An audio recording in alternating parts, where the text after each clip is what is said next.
नमस्कार दोस्तों, स्वागत है आप सभी का आपके अपने YouTube चैनल नॉलेज पंडित पर। आज हम आपके लिए फिर एक नए टॉपिक से वीडियो लेकर आए हैं। हम आपके लिए पर डे 50 क्वेश्चंस का वीडियो अलग अलग टॉपिक से लेकर आते हैं।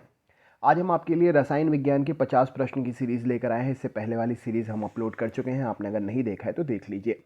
हर एग्ज़ाम के लिए इंपॉर्टेंट है और ये प्रीवियस ईयर्स क्वेश्चंस हैं, तो आपके आने वाले एग्ज़ाम में 100% चांस है इनमें से आपको प्रश्न ज़रूर मिलेंगे। तो पूरा वीडियो ज़रूर देखें। अच्छा लगे तो लाइक करिएगा, शेयर करिएगा।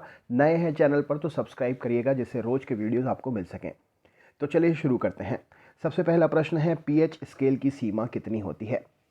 पीएच स्केल की सीमा कितनी होती है? तो ऑप्शन नंबर 0 से लेकर 14 तक पीएच स्केल की सीमा होती है। 0 उदासीन होता है, माइनस में अम्ल होता है और प्लस में क्षार होता है।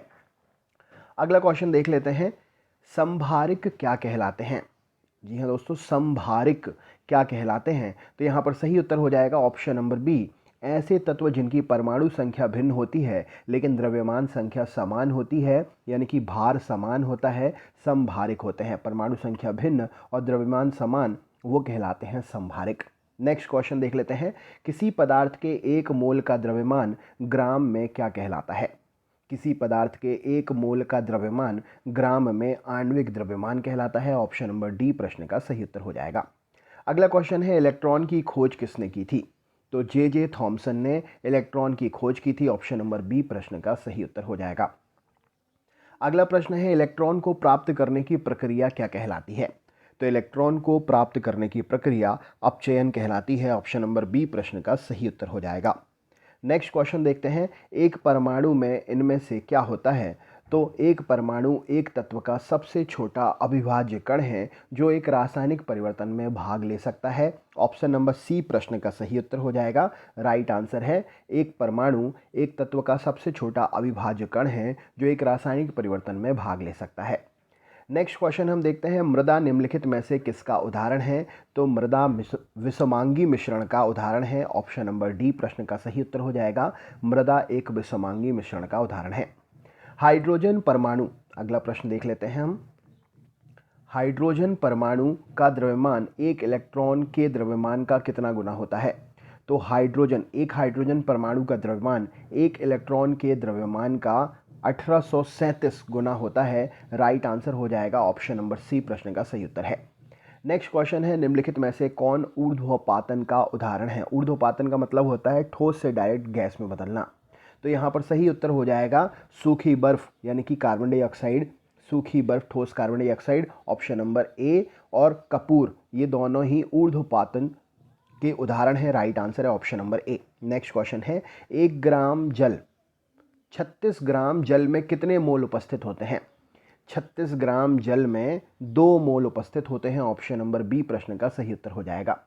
नेक्स्ट है, निम्नलिखित में से कौन धनावेशित नहीं है? तो इलेक्ट्रॉन धनावेशित नहीं है। ऑप्शन नंबर डी प्रश्न का सही उत्तर होगा। अगला प्रश्न है, एक अभिक्रिया में पदार्थ से हाइड्रोजन का ह्रास यानी कि कमी होना क्या कहलाता है? तो एक अभिक्रिया में पदार्थ से हाइड्रोजन की कमी होना, ह्रास होना जो है, उपचयन कहलाता है। अगला प्रश्न है, निम्नलिखित में से अर्नेस्ट रदरफोर्ड ने कौन से कणों को सोने की पन्नी पर टकराया था? तो अर्नेस्ट रदरफोर्ड ने अल्फा कणों को सोने की पन्नी पर टकराया था। ऑप्शन नंबर डी प्रश्न का सही उत्तर होगा। निम्नलिखित में से कौन सा कथन सही है?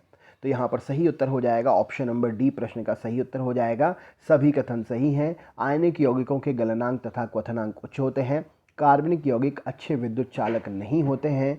कार्बनिक यौगिकों के गलनांक तथा क्वथनांक निम्न होते हैं। ऑप्शन नंबर डी प्रश्न का सही उत्तर हो जाएगा। अगला प्रश्न देख लेते हैं, निम्नलिखित में से कौन सा द्रव का ठोस में कोलाइड विलयन का उदाहरण है? कौन सा द्रव का ठोस में कोलाइड विलयन का उदाहरण है? तो पनीर यहाँ पर द्रव का ठोस में कोलाइड विलयन का उदाहरण है। अगला क्वेश्चन है, निम्न में से कौन सा एक विजातीय मिश्रण है? तो निलंबन एक विजातीय मिश्रण का उदाहरण है। निम्नलिखित में से कौन से अष्टक नियम के अपवाद को दर्शाता है? तो बोरॉन की संरचना अष्टक नियम के अपवाद को दर्शाती है। अगला प्रश्न है, किसी उदासीन विलयन का पीएच मान कितना होता है? तो 7 किसी भी उदासीन विलयन का पीएच मान होता है। नेक्स्ट क्वेश्चन है, जब किसी अभिक्रिया में एक पदार्थ में ऑक्सीजन का ह्रास होता है तो उसे क्या कहते हैं?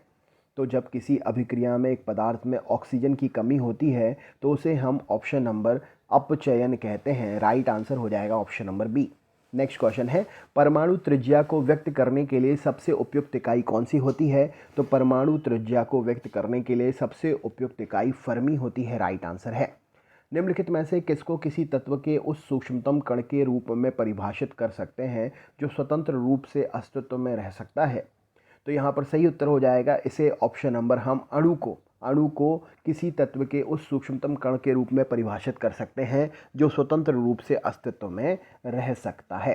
अगला क्वेश्चन है, धातुएं सुचालक होती हैं, कारण क्या है? तो धातुएं जो हैं उनमें मुक्त इलेक्ट्रॉन होते हैं, इसीलिए ये सुचालक होती हैं, राइट आंसर है। निम्नलिखित में से कौन से रूप में लौह अयस्क की बहुलता होती है? सही उत्तर क्या हो जाएगा? तो ऑप्शन नंबर Fe2O3, यह एक लोहे का अयस्क है जिसमें लोहे की भरपूर मात्रा यानी कि अयस्क में लोहे की मात्रा ज़्यादा होती है। निम्नलिखित में से वह कौन सा पदार्थ है जिसका तरल स्थिति से ठोस स्थिति तक पहुंचने पर विस्तार नहीं होता है? तो मुद्रण धातु जो है वह पदार्थ है जिसका तरल स्थिति से ठोस स्थिति तक पहुंचने पर विस्तार नहीं होता है। अगला क्वेश्चन हम देख लेते हैं। अगला प्रश्न है, निम्नलिखित में से कौन सी गैस मृदु पेयों मतलब कोल्ड ड्रिंक्स में दाब में मौजूद रहती है? तो कार्बन डाइऑक्साइड मृदु पेयों में दाब में मौजूद होती है। अगला प्रश्न है, जो तत्व ऑक्सीजन पर प्रतिक्रिया नहीं करता है वह कौन सा है? तो हीलियम वह तत्व है जो ऑक्सीजन पर प्रतिक्रिया नहीं करता है। नेक्स्ट है, शुष्क सेल में एनोड क्या होते हैं? तो जस्ता जो है शुष्क सेल में एनोड की तरह काम करता है। निम्नलिखित में से वह तत्व कौन सा है जो सामान्य मानव शरीर में सर्वाधिक प्रतिशतता में पाया जाता है? तो सामान्य मानव शरीर में ऑक्सीजन जो है सर्वाधिक प्रतिशतता में पाई जाती है। निम्नलिखित में से वह धातु कौन सी है जो उभयधर्मी ऑक्साइड प्रदान करती है? तो एल्यूमिनियम वह धातु है जो उभयधर्मी ऑक्साइड प्रदान करती है। निम्नलिखित में से वह कौन सी गैस फुटबॉल के ब्लैडर में सबसे जल्दी बाहर आएगी?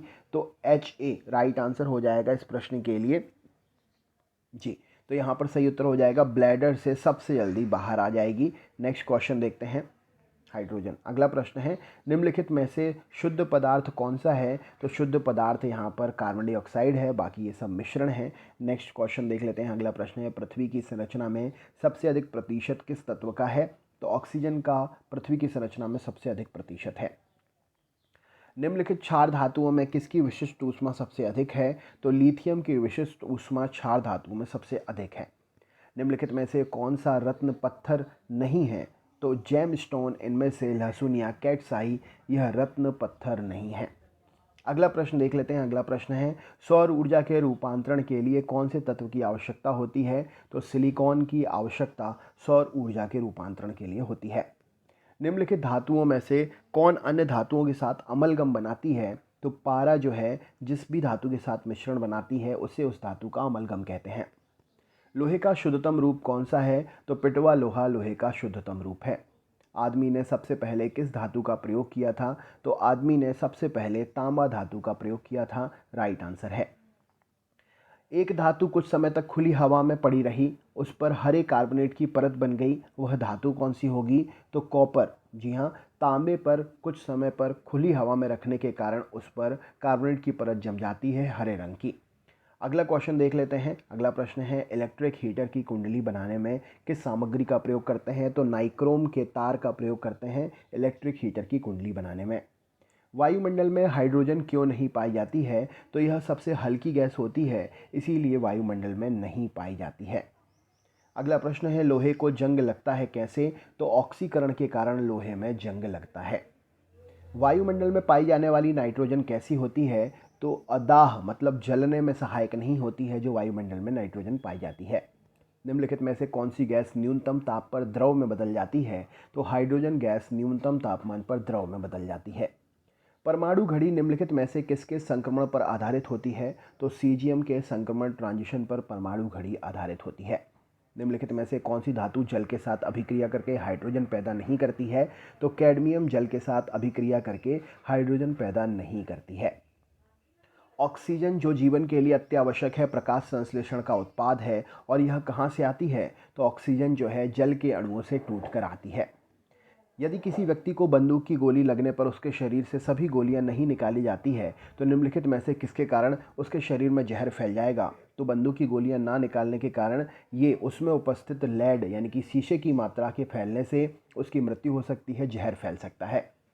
निम्नलिखित में से कौन सी धातु इटाई इटाई रोग पैदा करती है? तो कैडमियम धातु की अधिकता शरीर में इटाई इटाई रोग पैदा करती है। और आज का आखिरी क्वेश्चन है, विसंक्रमण के बाद जल में उपलब्ध क्लोरीन की मात्रा को क्या कहते हैं? तो जल को साफ करने के लिए क्लोरीन प्रयोग की जाती है।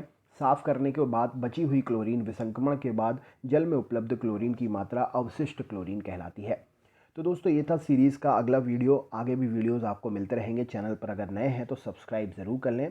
वीडियो अच्छा लगा हो तो लाइक करिएगा, अपने ग्रुप में शेयर करिएगा, कमेंट करके ज़रूर बताएं कि कैसा लगा वीडियो। मिलते हैं नेक्स्ट पार्ट में, तब तक के लिए बहुत बहुत धन्यवाद।